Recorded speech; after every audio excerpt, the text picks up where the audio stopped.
பூக்களின் கருவறையில் பிறந்தவள் நீயா? பூவுக்கொரு பூஜை செய்ய பிறந்தவன் நான் இல்லையா? இதயத்தின் தாமரையில் இருப்பவன் நீயா? தாமரைக்குள் வீடு கட்டி தந்தவள் நான் இல்லையா?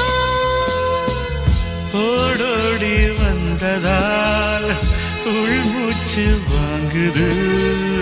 உன் மூச்சில் அல்லவா என் மூச்சும் உள்ளது.